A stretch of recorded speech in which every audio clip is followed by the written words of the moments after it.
Bwana asifiwe. Amen. How are you Gilbert? I'm fine, thank you. Karibu sana siku ya leo. Asante. Siku ambayo tunakuwa na midweek sermon. Karibu sana ndio unene na watu wa Makandara, na sio Makandara peke yake. Ndio uwapatie ujumbe ambao Mungu amekupea. Ndio uendelee kuwatia moyo. Amen. Basically this time is a very dangerous time. Wakati watu wamefungua masikio yao kwa mambo mengi. Yeah. Lakini vizuri wasikize neno la Mungu. Kwa sababu neno la Mungu ndio uhai. Yeah. Brothers and sisters, somo letu la siku ya leo ambalo linatuongoza linatoka katika kitabu cha Zaburi, Psalms 121 from verse 1 to 8 and John chapter 3 verses 14 to 16, and I'll read. Natazama njuu milimani, msaada wangu utoka wapi? Msaada wangu watoka kwa Mwenyezi Mungu, aliyeumba mbingu na dunia. Hata kuacha uanguke, mlinzi wako asinzii. Kweli mlinzi wa Israeli asinzii wala halali. Mwenyezi Mungu ni mlinzi wako, yuko upande wako wa kulia kukuangalia. Mchana jua halitakuumiza, wala mwezi wakati wa usiku. Mwenyezi Mungu atakukinga na mabaya yoyote. Atayalinda salama maisha yako. Mwenyezi Mungu atakulinda katika shughuli zako zote, tangu sasa na hata milele. Amen. Twende kwa John chapter 3 verses 14 to 16. Neno linasema, as Moses lifted up the bronze snake on a pole in the desert, in the same way the Son of Man must be lifted up, so that everyone who believes in him may have eternal life. For God loved the world so much that he gave his only Son, so that everyone who believes in him may not die, but have eternal life. That's the word of God. Karibu sana Bwana Gilbert. Amen. Praise God. Amen. Yeah, kwa majina naitwa Gilbert, nimeokoka. Yesu ni Bwana. Amenilinda, amekuwa mwokozi wa maisha yangu. Nashukuru Mungu kwa sababu ya wema wake, kwa fadhili zake. Were it not for God, I could not be the way I am today. And I thank God because of his faithfulness upon my life. He has been so gracious. And when I was reading the Bible says in the book of Psalms, kama Mungu hakuwa upande wetu, maadui zetu wangekuwa wametuangamiza. And I thank God because he has been always on my side and he has kept me. Today I am privileged to share the word of God, and I want all of us to know that God loves us. And the title of my sermon today is that Jesus is the answer to the world today. Jesus is the answer to the world today. And as we have learned from the book of Psalms chapter 121, this is the time that David, ukisoma Psalms from chapter 1 to 121 and also forward, utaona ni mambo mengi sana Daudi alikuwa ameyapitia, mazuri pia na mabaya. Na akafika in chapter 121, akaangalia mambo mengi sana, akatazama mahali kwingi sana.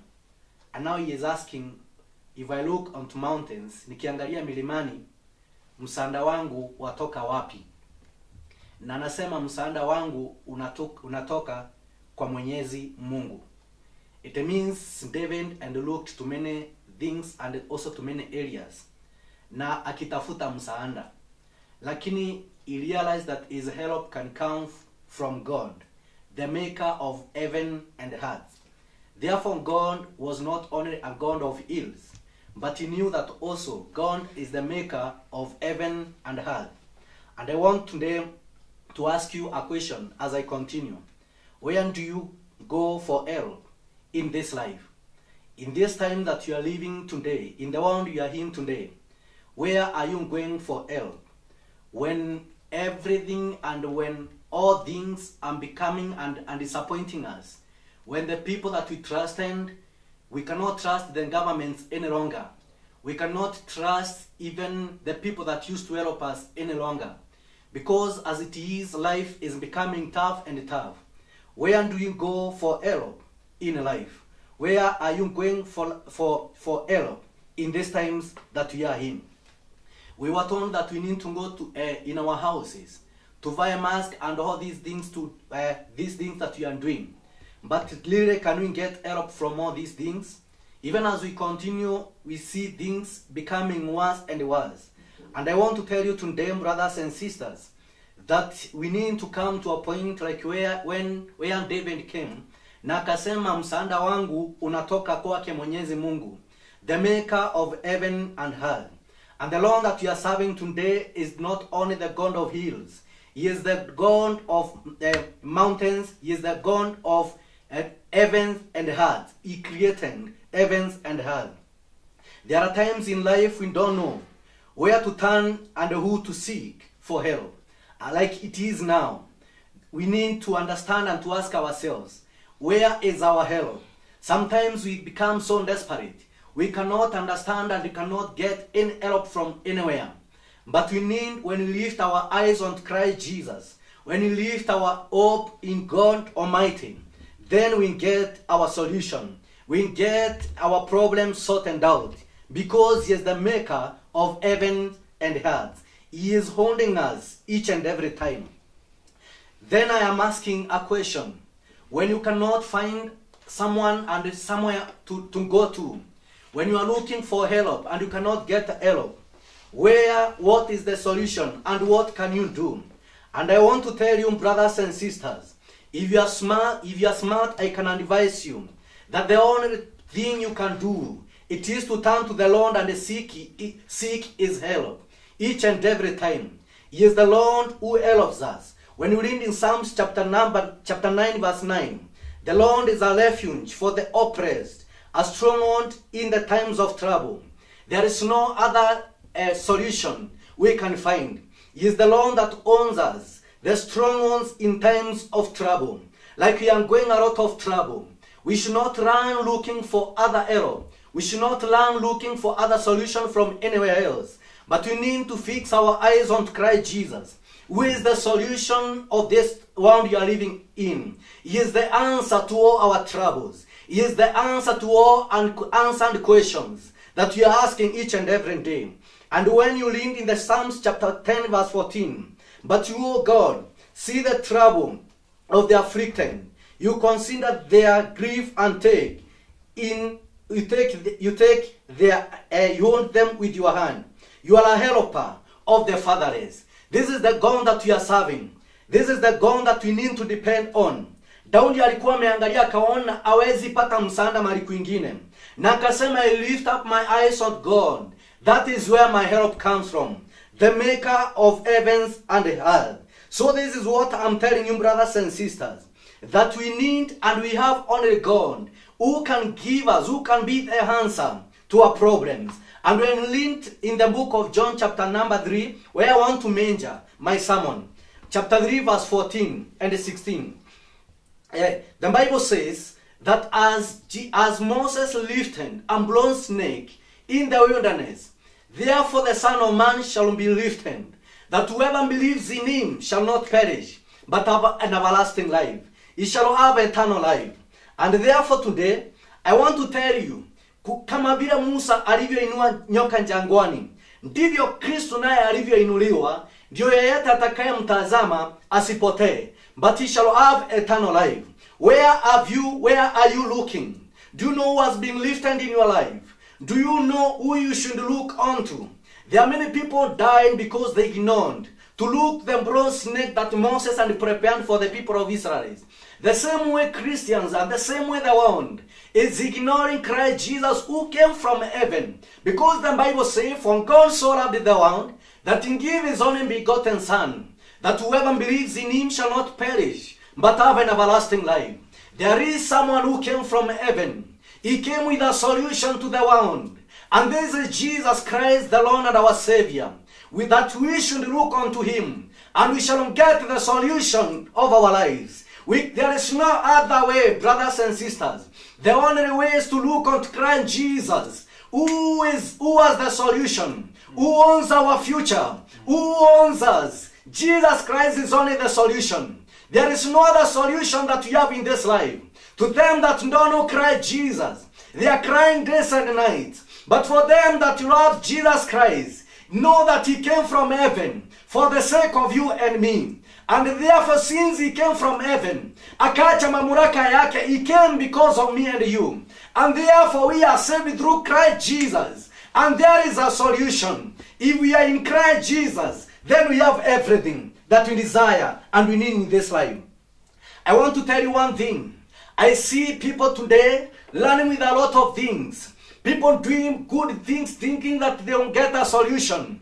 Tunaona watu wamejitolea sana. Like now we have this coronavirus. People are going all over trying to see whether they can help people, to see whether they can be able to feed people, which is very good for us. But today I want to remind you that there is someone who came from heaven, that all men and women should trust and they should look upon. That is Jesus Christ, the Lord and our Savior. When you read in the book of Acts, you get a man called Cornelius. The Bible says about Cornelius, inasema that Cornelius knew God. He was devoted to God. He was a God-fearing man. He was a generous man. He was generous to the poor and prayed regularly to God.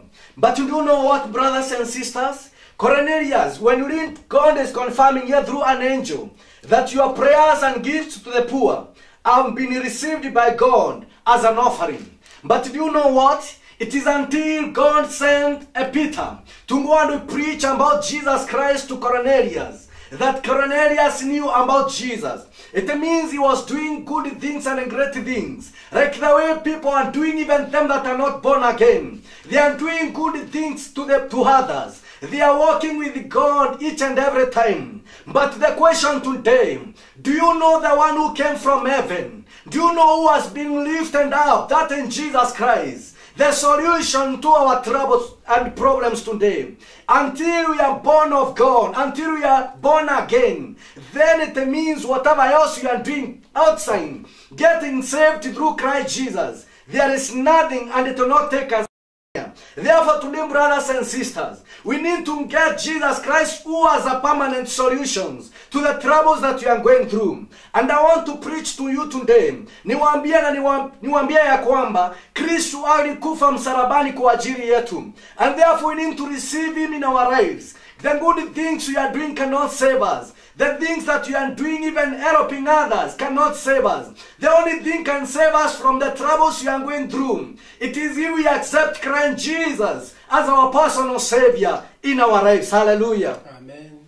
Therefore, brothers and sisters, I want to tell you that we need to put our faith in God. We need to believe the one who came from heaven. That is Jesus Christ. And when you read the book of Acts, you shall see, when Paul was preaching, the Bible says that he was not preaching about anything else. He was preaching about the gospel. He was preaching about the death and the resurrection of Jesus Christ. He was preaching about the one who came from heaven. And he was telling people that you need to believe in him because he is the source of our salvation. He is God our healer. He is the one who came with a solution. And he says, even in times of trouble, I will be with you. When the ground will be sinking sand, Jesus Christ will be there for us. Therefore, we need to look unto Christ Jesus, who is the perfect, the oath and the perfecter of our faith. We need to believe in him each and every day and to keep our faith. And when I read in the book of Romans, as I come to the conclusion of my sermon, I want to read from the book of Romans chapter 4 verse 18. Romans chapter 4 verse 18. About, even when there was no reason for hope, Abraham kept on hoping, believing that he would become the father of many nations. For God had said to him, that's how many descendants you will have. And Abraham's faith did not weaken, even though at about 100 years of age, he figured his body was as a good dead, and so was Sarah Abraham never wavered in believing God's promise. In fact, his faith grew stronger, and in this he brought glory to God. He was fully convinced that God is able to do whatever he promises. And because of Abraham's faith, God counted him as righteous. And when God counted him as righteous, it wasn't just for Abraham's benefit. It was reckoned for our benefit too, assuring us that God will also count us righteous if we believe in him, the one who raised Jesus our Lord from the dead. He was handed over to die because of our sins, and he was raised to life to make us right with God. I want to tell you, brothers and sisters, them that believe in God Almighty, they shall never be shaken. They shall abide forever. And we read and we see example in Abraham.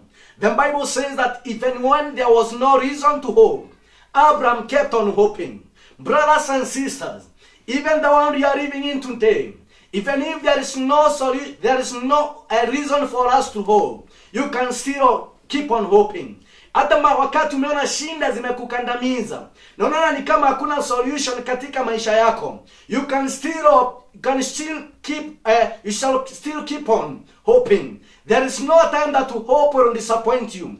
We see that even when there was no reason for Abraham to hope, Abraham kept on hoping, knowing and believing that he would become the father of many nations. He knew that the one who had promised him, he is a promise keeper. We are serving a promise keeper God.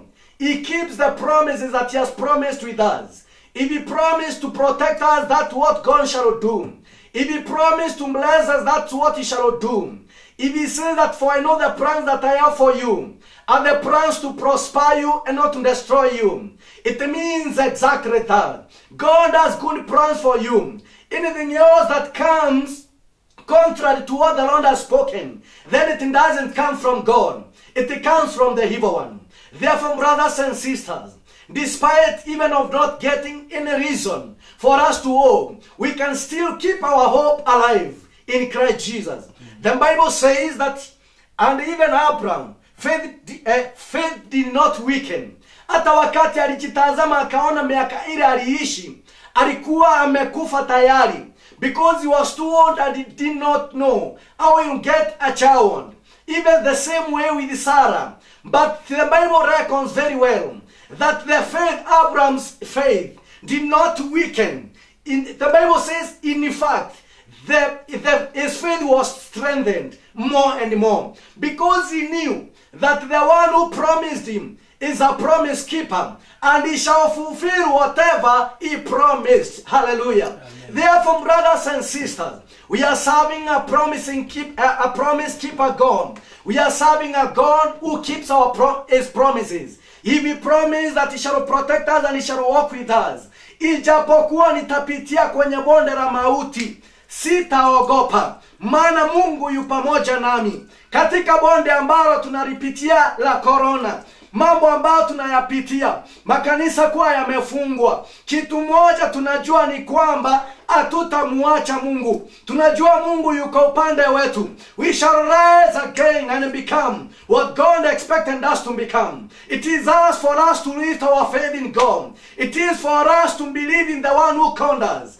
to know that he has good things for us. In this church of Makandara, I want to tell you that you need to rise again. Your faith needs to rise again, because the one who came from heaven, Jesus Christ, is holding our hands. And the Bible says that he did not leave us alone. Alituacha na msaidizi. Na huyo msaidizi atatushikilia mpaka tufike mahali ambako tunaenda. Therefore, rise again and become what God expected you to become in this life. The slight church shall live by faith. Let us keep our faith in God. Let us, despite of any problem, despite of troubles, we can trust God even in dark hours. We can trust God even in times of trouble, because he is a faithful God. Therefore, today I didn't have much that I could say, but I want to tell you, may your faith in Christ Jesus remain.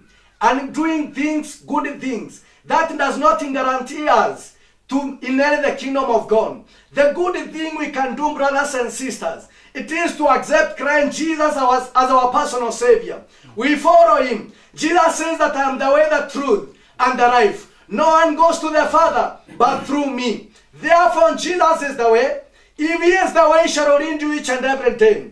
He is the truth. If you know Him, the truth will set you free. It means if you know Christ Jesus, you shall not walk in bondages of sin. You will not walk in bondages of problems. But the truth will set you free. And He is the life. Therefore, if you believe in Christ Jesus, you have life. Even when others are dying, you shall live. Because He is living. Hallelujah. Amen. Therefore, may the Lord bless you so much. May the Lord keep you. In the world we are living today, this is not our place and where we belong. We are going somewhere. And therefore we need to raise our faith. We need to walk faith-free. We need to walk with a lot of hope. Because we know the one who ambaye aliyetutangulia Kristo Yesu alishinda. Na kwa sababu alishinda, pia nasi tutashinda. Kwa hivyo tusimame na tumuite Mungu na tumtumikie kwa sababu yeye ni mwaminifu. Hallelujah.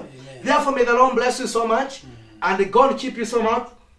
And not much that I could say, lakini naomba Mungu ya kwamba atawapa nguvu na atazidi kuwatendea yaliyo mema. Let us learn the rest that is set before us with the perseverance, looking unto Christ Jesus, the author and the perfecter of our faith. There is no other solution. There is no other answer. Na hata tukijaribu kutafuta answer mahali kwingine, hatutapata. We cannot trust the government. We cannot trust the superpower countries. Zote zimeshindwa. Jesus Christ is the only answer and the solution. Tulifungiwa kwa manyumba tukaenda kumuita Mungu. And it is only through Christ Jesus that you are preserved. May the Lord bless you and the Lord keep you. Asanteni sana. Thank you. Thank you, Robert. God has used you in a big way. You have delivered the message that God has given you, because the message is not yours, it's from God. And therefore we have heard, ours is to obey.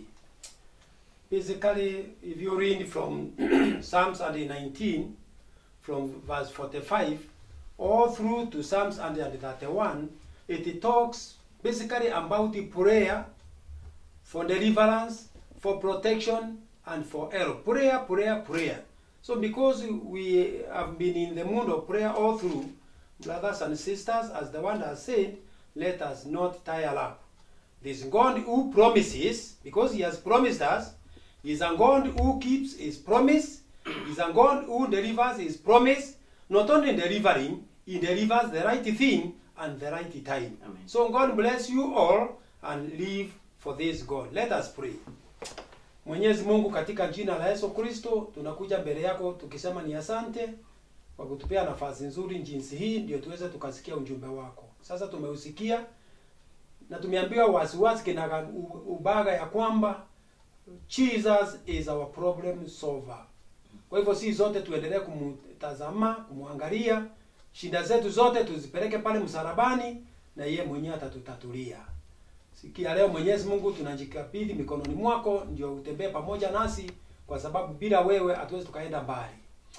We cannot end up this sermon without praying for our children. Watoto wetu mahali waliko Mwenyezi Mungu wakati huu mgumu, kama kawaida tunawaombea tu Mungu uwe mlinzi wao, uwe kiongozi wao, uwe mwelekezi wao, hata na wazazi wao pia. Serikali yetu Mwenyezi Mungu akiendelea kujadiliana jinsi wataendesha mambo ya hii coronavirus, Mungu yetu tu ni kuwaombea uwapatie hekima. Wana makandara mahali waliko, Mwenyezi Mungu simama na wao. This time is a very dangerous time when many things are happening. Ngai otuteithie guthura maundu mara tukurumirira. Matuma itu Ngai otwendithie kiugo giaku. Tutikanende guthikiriria maundu ma guturuta wega-ini waku. Tuigue Ngai turathime. Wanalika mahali waliko, kama vile tulisema, they are very strong and energetic. And now there is no space for them to exploit their energies. God contain them. Tunajua mambo yatarudi vile huwa yanakuwa, na watarudi makazini ndio waweze wakapata angalau mkate wa kila siku. Hii ni ombi letu la imani Mungu, tukiamini ya kwamba umesikia na utaendelea kututendea. Na ni katika jina la Yesu Kristo tumeomba na hata kuamini. Amen. Amen. Amen. Amen. God bless you, Global. God bless Makandala.